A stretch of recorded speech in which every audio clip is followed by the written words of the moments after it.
ಕೇಳುತ್ತಿದ್ದೀರಾ ಮಾಹಿತಿ ಖಜಾನೆಯ ಕಾರ್ಯಕ್ರಮಗಳನ್ನು. ಮಾಹಿತಿ ಖಜಾನೆ ಯೂಟ್ಯೂಬ್ ವಾಹಿನಿಗೆ ನನ್ನೆಲ್ಲ ಸಂಯುಕ್ತರಿಗೂ ಆತ್ಮೀಯವಾದ ಸ್ವಾಗತ.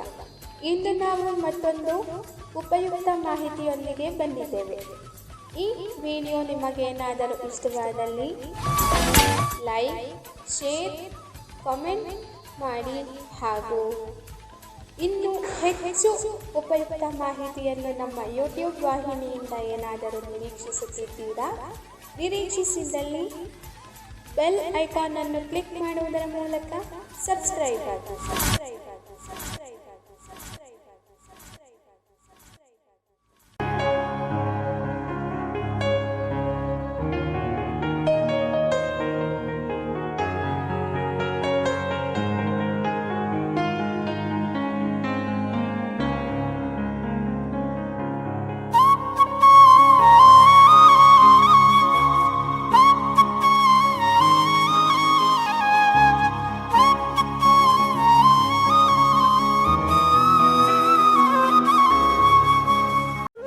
ಕ್ಷೇಮ ಕುಶಲ ಮಕ್ಕಳಲ್ಲಿ ಜ್ಞಾಪಕ ಶಕ್ತಿ ಹೆಚ್ಚಿಸುವುದು ಹೇಗೆ?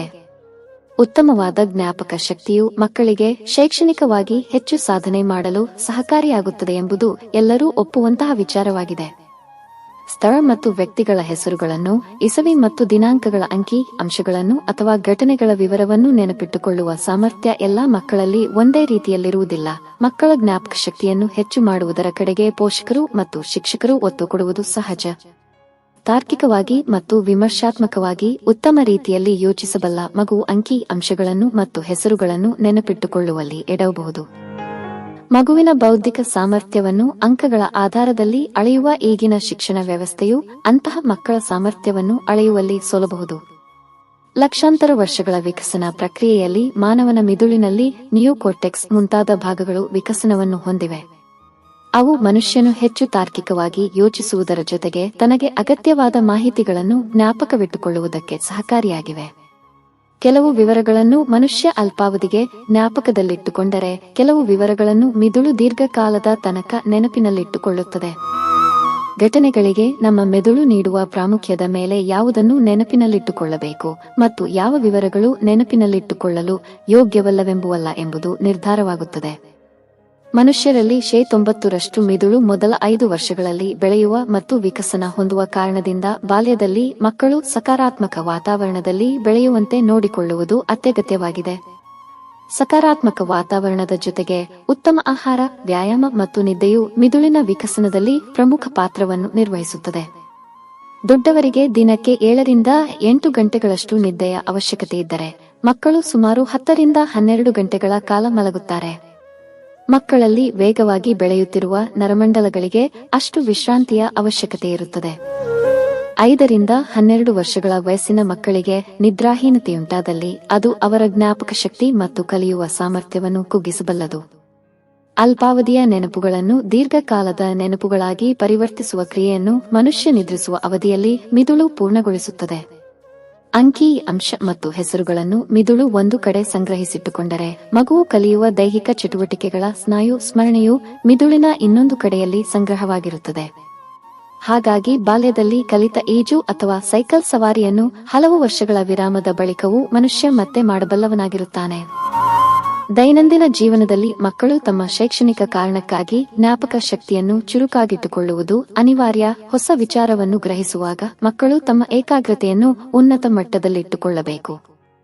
ದೇಹವು ತರಗತಿಯಲ್ಲಿದ್ದು ಮನಸ್ಸು ಆಟದ ಮೈದಾನದಲ್ಲಿ ಓಡಾಡುತ್ತಿದ್ದರೆ ಕಿವಿಯ ಮೂಲಕ ಹರಿದು ಬರುತ್ತಿರುವ ಮಾಹಿತಿಯನ್ನು ಮಿದುಳು ಹಿಡಿದಿಟ್ಟುಕೊಳ್ಳುವಲ್ಲಿ ಸೋಲಬಹುದು. ಒಂದು ವಿಚಾರವನ್ನು ಮಿದುಳು ತನ್ನೊಳಗೆ ಹೊಸ ನರಕೋಶವನ್ನು ಸಿನಾಪ್ಸ್ ನಿರ್ಮಿಸುವುದರ ಮೂಲಕ ಸಂಗ್ರಹ ಮಾಡುತ್ತದೆ. ಅದೇ ವಿಚಾರವನ್ನು 1-2 ಬಾರಿ ಮತ್ತೆ ಮತ್ತೆ ಮನನ ಮಾಡಿದರೆ ಆ ನರಕೋಶ ಹೆಚ್ಚು ಬಲಿಷ್ಠವಾಗುತ್ತದೆ. ತಾವು ನೆನಪಿಟ್ಟುಕೊಳ್ಳಲು ಬಯಸುವ ಹೆಸರು ಅಥವಾ ದಿನಾಂಕಗಳನ್ನು ಒಮ್ಮೆ ಓದಿದ ಬಳಿಕ ಸ್ವಲ್ಪ ಸಮಯದ ನಂತರ ಮತ್ತೆ ಜ್ಞಾಪಿಸಿಕೊಳ್ಳಲು ಪ್ರಯತ್ನಿಸಬೇಕು. ಹೀಗೆ ಹಲವು ಬಾರಿ ಪರಿಷ್ಕರಣೆ ಮಾಡಿದಾಗ ನರಕೋಶಗಳು ಸದೃಢವಾಗಿ ಅಲ್ಪಾವಧಿಯ ನೆನಪು ದೀರ್ಘಕಾಲದ ನೆನಪಾಗಿ ಪರಿವರ್ತನೆಯಾಗುತ್ತದೆ. ಮನುಷ್ಯರಿಗೆ ವಿವಿಧ ಕ್ಷೇತ್ರಗಳಲ್ಲಿ ಇರುವ ವಿಭಿನ್ನ ಸಾಮರ್ಥ್ಯವು ಅವರ ಮೆದುಳಿನ ನೈಸರ್ಗಿಕ ಶಕ್ತಿಯ ಮೇಲೆ ಅವಲಂಬಿತವಾಗಿರುತ್ತದೆ. ಕೆಲವರಲ್ಲಿ ಭಾಷಾ ಕೌಶಲ ಹೆಚ್ಚಿದ್ದರೆ ಕೆಲವರು ಅಂಕೆಗಳನ್ನು ಮತ್ತು ಚಿತ್ರಗಳನ್ನು ಸುಲಭವಾಗಿ ನೆನಪಿಟ್ಟುಕೊಳ್ಳಬಲ್ಲರು. ಕೆಲವರು ಕೇಳಿದ್ದನ್ನು ಹೆಚ್ಚು ಚೆನ್ನಾಗಿ ನೆನಪಿಟ್ಟುಕೊಳ್ಳಬಲ್ಲವರಾದರೆ ಕೆಲವರು ನೋಡಿದನ್ನು ಅಷ್ಟು ಸುಲಭದಲ್ಲಿ ಮರೆಯಲಾರರು. ಈ ಕಾರಣದಿಂದಾಗಿ ಮಕ್ಕಳಿಗೆ ಹೊಸ ವ್ಯಕ್ತಿಯ, ವಸ್ತು ಅಥವಾ ಸ್ಥಳದ ಕುರಿತು ಮಾಹಿತಿ ನೀಡುವ ಸಮಯದಲ್ಲಿ ಅದರ ಚಿತ್ರವನ್ನು ತೋರಿಸಿದಾಗ ಅವರು ಅದನ್ನು ನೆನಪಿನಲ್ಲಿಟ್ಟುಕೊಳ್ಳುವ ಸಂಭವ ಜಾಸ್ತಿಯಾಗಿರುತ್ತದೆ.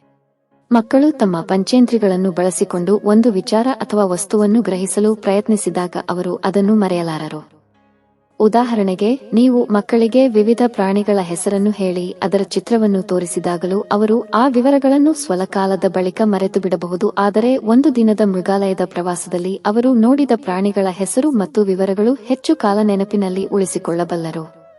ಸತ್ಯಾಂಶಗಳನ್ನು ಮಕ್ಕಳ ಮಿದುಳು ಗ್ರಹಿಸುವಾಗ ಅವುಗಳು ಮಕ್ಕಳ ಮನಸ್ಸಿನಲ್ಲಿ ವಿವಿಧ ಭಾವನೆಗಳನ್ನು ಕಲಕಿದರೆ ಅವುಗಳು ಹೆಚ್ಚು ಕಾಲ ನೆನಪಿನಲ್ಲಿ ಉಳಿಯಬಲ್ಲವು. ಚಂದಿರನನ್ನು ಉಪಗ್ರಹವಾಗಿ ಮಕ್ಕಳಿಗೆ ಪರಿಚಯಿಸುವುದಕ್ಕಿಂತ ಚಂದಿರನನ್ನು ಚಂದಮಾಮನ ರೂಪದಲ್ಲಿ ತಿಳಿಸುವುದು ಉತ್ತಮ. ಒಂದು ಸಂಕೀರ್ಣ ಸನ್ನಿವೇಶದ ವಿವರವನ್ನು ಪ್ರಬಂಧದ ರೂಪದಲ್ಲಿ ಮಕ್ಕಳ ಮುಂದಿಡುವುದಕ್ಕಿಂತ ಕಥೆಯ ರೂಪದಲ್ಲಿ ಪ್ರಸ್ತುತಪಡಿಸುವುದು ಹೆಚ್ಚು ಸೂಕ್ತ.